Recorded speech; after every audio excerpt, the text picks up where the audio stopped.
To test for money. The first thing to find out is whether or not you can accept money. The third thing is whether or not you can easily earn it. And the third thing is to find out how much you're worth. So there are three things. How much am I worth? How much can I easily earn? And how much can I accept? So those three things we're going to test. Let's just make a statement. I'm worth at least $1 million. Okay, now I test strong because I've been working on this for a while. Let's just say that you were weak on that. That means that your self-worth is not up to $1 million. Hawaiians had a term for this, and the kahuna understanding of the ancient Hawaiians, there was a term that they used called unihipili, or the ku.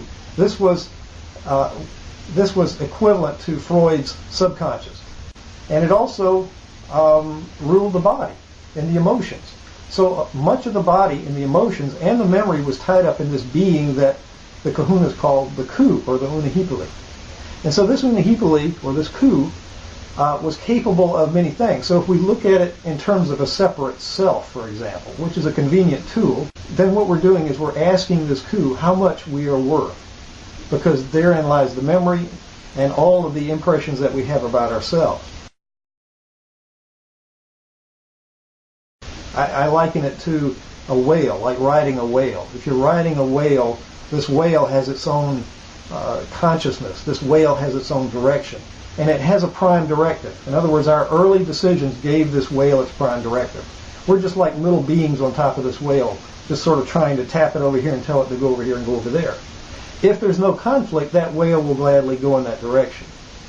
If there is a conflict, if there's a prime directive from early on, from either our emotions, our memory, our intuition, we're going to go in the direction that that whale was directed to go. And that's why goal to action conflicts arise. Because we have this subconscious whale, this being that is determined to go, to take us where we told it to go, in essence.